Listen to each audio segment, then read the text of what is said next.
بسم اللہ الرحمن الرحیم۔ آج ہم تاریخ کے دریچوں سے جھانکتی، خوف اور دہشت کے اسرار میں لپٹی ایک محیر العقول کہانی آپ کے سامنے سنانے جا رہے ہیں۔ اگر آپ کو یہ پسند آئے تو اسے شیئر اور لائک ضرور کر دیجیے گا، اور اس کے علاوہ اگر آپ ہمارے اس چینل ناصر محمود فرحاد سٹوریز پر نئے ہیں تو اسے سبسکرائب بھی ضرور کر دیجیے گا۔ آپ کی یہ تھوڑی سی توجہ اور محبت ہمیں اپنے کام میں مزید محنت کرنے میں مددگار ثابت ہوگی۔ تو آئیے سنتے ہیں آج کی کہانی طاعون۔ گورنر یانگ کمرہ عدالت میں اپنی کرسی انصاف پر بیٹھے اپنی لٹکتی ہوئی لمبی روایتی چینی مونچھوں کو مسلسل تاؤ دیتے ہوئے ان 3 ملزمان کا بغور جائزہ لے رہا تھا جو اس وقت اس کے سامنے پیش کیے گئے تھے۔ وہ تمام قیدی بڑے تکلیف دہ انداز میں اپنے گھٹنوں پر جھکے ہوئے تھے اور ان کے ماتھے فرش کے ٹھنڈے پتھر کو چھو رہے تھے۔ ان قیدیوں کے عقب میں خان کھڑا تھا جو گورنر یانگ کا معتمد خاص اور حفاظتی دستے کا سربراہ تھا۔ اس کا ہاتھ اپنی کمر سے لٹکتی ہوئی تلوار کے دستے پر جمع ہوا تھا۔ اس کا چہرہ بالکل سپاٹ اور تاثرات سے عاری تھا۔ اس کی نگاہیں خلا میں کسی غیر مرئی نقطے پر جمی ہوئی تھیں۔ گورنر یانگ کھا جانے والی نظروں سے قیدیوں کو گھور رہا تھا۔ اس کا چہرہ سرخ رنگ کے دانوں سے بھرا پڑا تھا۔ یہ طاعون کی علامت تھی جو اس کے سارے جسم پر چھا چکی تھی۔ اسی طاعون کی وجہ سے گورنر کے شہر کی آدھی سے زیادہ آبادی لقمہ اجل بن چکی تھی۔ قیدیوں کو مخاطب کرتے ہوئے گورنر یانگ ٹھہرے ہوئے لہجے میں بولا، تم میں سے ایک وہ جادوگر ہے جو ہمارے اس خوبصورت شہر میں طاعون کی وبا لانے اور پھیلانے کا سبب بنا ہے۔ تم سب اول درجے کے جھوٹے ہو، لیکن اب تمہاری پول کھل چکی ہے۔ اتنا کہتے ہی گورنر یانگ بری طرح کھانسنے لگا۔ قریب پڑے اگالدان میں اس نے تھوکا تو وہ خون سے سرخ ہو گیا۔ گورنر کے چہرے پر پلاہٹ پھیلنے لگی تھی۔ وہ سیدھا کھڑا ہوا اور اپنے شاہی نیلے لبادے کے بل درست کیے۔ اس کی انگلی اٹھی اور پگڑی والے قیدی کی طرف اشارہ کیا۔ معتمد خاص خان نے فوراً پھرتی دکھائی اور لپک کر مطلوبہ قیدی کو گدی سے پکڑا اور بے دردی سے کھینچ کر سیدھا کھڑا کر دیا۔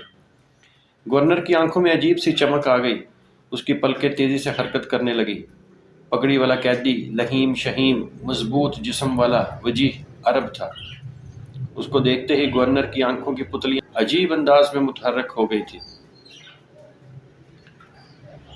سنو عرب، گورنر یانگ نے بولنا شروع کیا، ہم بے خبر نہیں ہیں اور روز اول سے اس امر کا مشاہدہ کر رہے ہیں کہ کس طرح تمہارے بادشاہ اور اس کے لشکر نے پورے مشرق کو اپنے بے رحم گوڑوں کے سموں تلے روندا ہے، اور اب اس کی تلواریں ہماری عظیم الشان سلطنت کے بلند مضبوط دروازوں پر دستک دے رہی ہیں۔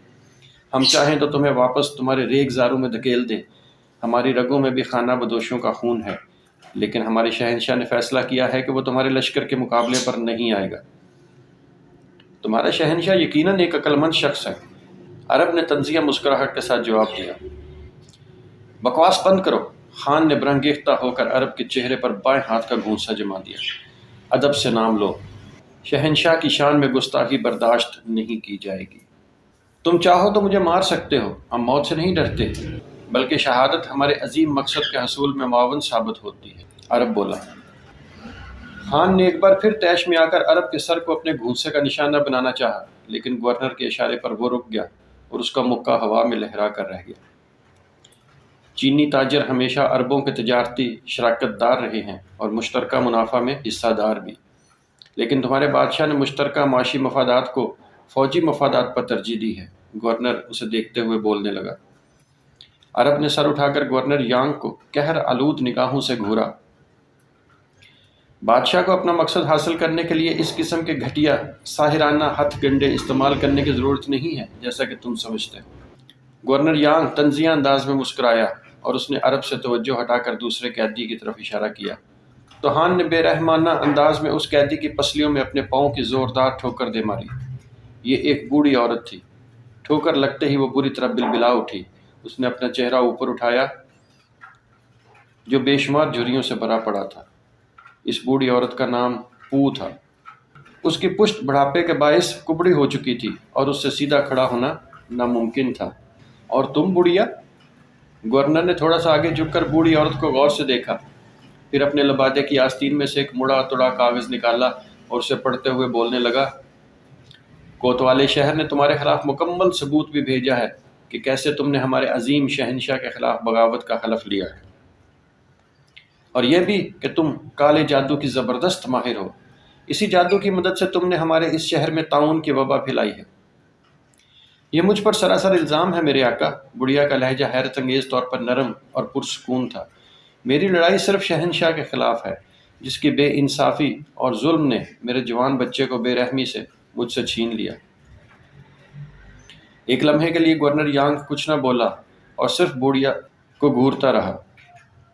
پھر اس نے اپنی قریب رکھی ایک وزنی چوبی میز کے اوپر سے بانس کی 2 چھڑیاں اٹھائیں اور ان کو دیوار میں ٹنگی جلتی مشل کی آگ کی مدد سے سلگا لیا۔ تمہارے بیٹے پر 3 جوان لڑکیوں سے جنسی زیادتی اور ان کو قتل کرنے کا الزام تھا، اور اس نے بغیر کسی دباؤ اور تشدد کے اپنے اس جرم کا اعتراف بھی کر لیا تھا۔ لہٰذا انصاف کا تقاضا یہی تھا کہ اس کو پھانسی پر لٹکا دیا جائے، اور یہ بے انصافی نہیں بلکہ عین انصاف کے مطابق تھا۔ ایک طویل اور ایسی دردناک چیخ بوڑھی عورت کے لبوں سے یوں نکلی کہ بے رحم خان کے بھی رونگٹے کھڑے ہو گئے۔ وہ بوڑھی عورت زمین پر اوندھی پڑی، بار بار اپنا سر زمین سے بری طرح ٹکرانے لگی۔ مجھے میرے بیٹے کی قسم، وہ ایسا ہرگز نہ تھا میرے آقا۔ بس بہت ہو چکا، گورنر یانگ نے اس کی بات کاٹ دی۔ تیسرے قیدی کو پیش کیا جائے۔ خان نے تیسرے قیدی کو اپنی تلوار کے دستے سے ٹھوکا دیا۔ یہ قیدی نرم جلد والا ایک موٹا شخص تھا، جس کے جسم پر قیمتی ریشم کا عمدہ لباس تھا، مگر چہرے پر خوف کے گہرے سائے تھے۔ تیزی سے سانس لینے کے باعث اس کی موٹی توند بری طرح اچھل کود کر رہی تھی۔ تاجر یوان اگرچہ یہ ثابت نہیں ہو سکا، لیکن اس بات کا قوی شک ہے اور کچھ ناکافی ثبوت بھی موجود ہیں کہ تم غیر ملکی بربر عربوں کے ساتھ مل کر مشرقی علاقوں میں تجارتی معاہدے کرتے رہے ہو۔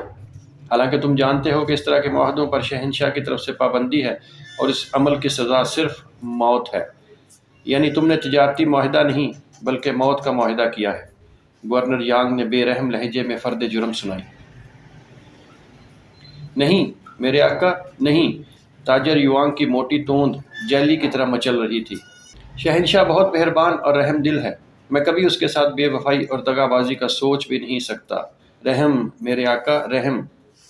گورنر یانگ نے اس کی چیخو پکار کو نظر انداز کر کے بنظر غائر تینوں قیدیوں کا جائزہ لیا، پھر اپنے لبادے کو اپنے جسم کے گرد لہراتے ہوئے اپنے دانت بری طرح کچکچائے اور ناقابل فہم الفاظ میں کچھ بڑبڑاتے ہوئے اپنے لبادے کی تہوں کو ٹٹولا اور لباس کے اندر سے نیلے رنگ کی ایک تھیلی برآمد کی۔ اس کا سانس بری طرح پھول رہا تھا۔ وہ بمشکل بول پایا، مسئلہ یہ نہیں کہ کون شہنشاہ سے نفرت کرتا ہے، بلکہ یہ ہے کہ کون اپنے جذبات کو کتنا اور کس طریقے سے چھپاتا ہے۔ یہ بات طے ہے کہ کوئی فانی ہستی عظیم شہنشاہ کو نقصان نہیں پہنچا سکتی۔ اتنا کہہ کر جو ہی گورنر یانگ نے اپنے نیلے رنگ کی تھیلی کا منہ کھولا، خان نے پھرتی سے اپنی تلوار میان سے کھینچی اور منتظر نگاہوں سے گورنر کی طرف دیکھنے لگا۔ گورنر یانگ نے اپنی اس تھیلی میں سے ایک ہشت پہلو آئینہ نکالا۔ جلتی مشلوں کی روشنی اس آئینے کے ہر پہلو پر سے منعکس ہو کر قیدیوں کی آنکھ کو خیرہ کر رہی تھی، حتیٰ کہ اس کی روشنی سے گھبرا کر خان نے بھی ایک جھرجھری لی اور آنکھیں موندتے ہوئے اپنا منہ دوسری طرف موڑ لیا۔ یہ آئینہ کچھ بھی نہیں بتا سکتا، بوڑھی عورت چیخی۔ ہاں، خود بخود کچھ نہیں بتا سکتا، یانگ نے جواب دیا، لیکن بانس کی ان چھڑیوں کے دھواں کے ساتھ مل کر وہ غیر فانی روح اس آئینے میں نظر آئے گی اور سب سے انصاف کرے گی۔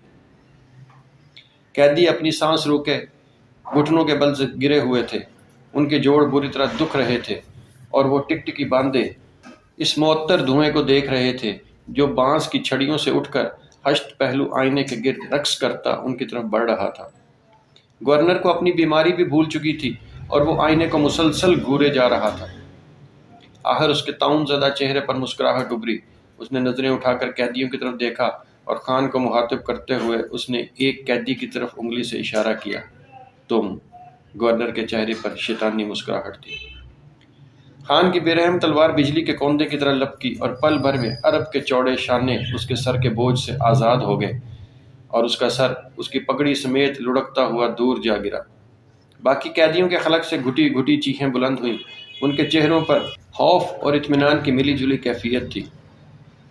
تاجر یوانگ کے ہونٹ ہلے مگر کوئی آواز برآمد نہ ہوئی۔ یوں محسوس ہو رہا تھا جیسے وہ کچھ کہنا چاہتا ہو مگر طاقت نہ ہو۔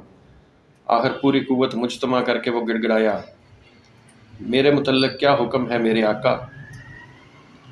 گورنر یانگ اپنے وفادار اور معتمد خاص خان کی طرف مڑا۔ اس تاجر کو بحفاظت محل سے باہر لے جاؤ اور ایک قاصد دستے کے ہمراہ دارالحکومت روانہ کر دو۔ یہ شہنشاہ معظم تک ہمارا پیغام لے کر جائے گا۔ گورنر نے اپنے قریب پڑے چوبی میز پر رکھی قلم دوات کی مدد سے ایک کاغذ پر کچھ عبارت تحریر کی اور پھر اس کو خان کی طرف بڑھاتے ہوئے بولا، شہنشاہ کی خدمت میں جا کر عرض کرو اور دست بستہ یہ خوشخبری سنا دو کہ اب خطرہ دور ہو چکا ہے۔ ہمارے شہر سے طاعون کی وبا اور وبا پھیلانے والے دونوں کا خاتمہ ہو چکا ہے۔ جو حکم میرے آقا، اس تاجر اور پیغام کو لے کر میں خود شہنشاہ کی خدمت میں حاضر ہوں گا۔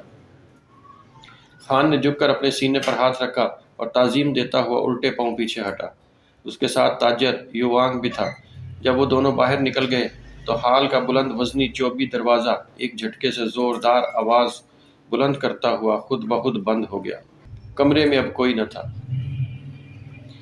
یہ اطمینان کر لینے کے بعد کہ اب وہ اس بڑے ہال میں تنہا ہے، گورنر یانگ اپنے تخت سے نیچے اترا اور عرب کی سر بریدہ لاش کے قریب آن کھڑا ہوا۔ اس کے چہرے پر نمایاں سرخ نشانات اور دھبے ایک دم غائب ہو چکے تھے اور وہ خود مسحور انداز میں عرب کی لاش کے قریب کھڑا اس کی گردن سے ابلنے والے سرخ خون کو ایک ٹک گھورے جا رہا تھا۔ اس کی زبان اس کے ہونٹوں پر بے تابانہ انداز میں پھر رہی تھی۔ پھر اس نے اپنا سر کمرے کی چھت کی طرف اٹھایا۔ اس کی آنکھیں بند تھیں۔ یک بارگی اس کے حلق سے نکلنے والی بیڑیے کی چیخ نما آواز نے کمرے کے در و دیوار کو ہلا کر رکھ دیا۔ وہ گھٹنوں کے بل فرش پر گرا اور ندیدوں کی طرح عرب کی سربریدہ لاش سے بہنے والے انسانی خون کو چاٹنے لگا۔ بانس کی چھڑیوں سے اٹھنے والا سری دھواں اب اس کے جسم کے ارد گرد چکرا رہا تھا۔ وہ خون چاٹتا رہا اور اس کا جسم اپنی حیت تبدیل کرتا رہا۔ اس کا قد بڑھ گیا تھا، کندھوں پر چمگادڑوں جیسے پنکھ نمودار ہو چکے تھے۔ بال کھاتی لمبی خمدار دم فرش سے ٹکرا رہی تھی اور گہری بوری آنکھیں سبز ہوس آلود آنکھوں میں بدل گئی تھی۔ پورا جسم ایک بہت بڑی چھپکلی کی شکل اختیار کر چکا تھا جو اپنی دو شاخہ زبان نکال نکال کر خون چاٹ رہی تھی۔ صبر، صبر میرے پیارے، صبر۔ تاریکیوں اور سایوں کے دوران کبڑی بڑھیا کی آواز گونجی، ہمیں اپنے اوپر قابو رکھنا ہوگا، صبر سے کام لو۔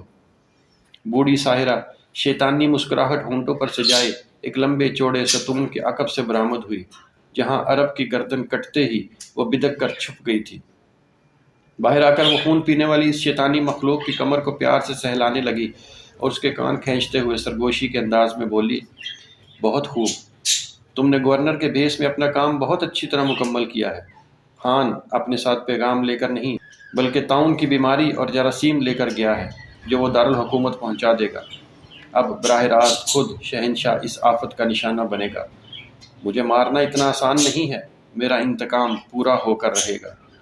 شیطانی مخلوق اپنا چھپکلی نما سر اپنی مالکن کی گود میں رگڑ رہی تھی اور اس کی لمبی دو شاخہ زبان بار بار لپ لپا رہی تھی۔ تو یہ تھی آج کی کہانی طاعون، جو امید ہے یقیناً آپ کو پسند آئی ہوگی۔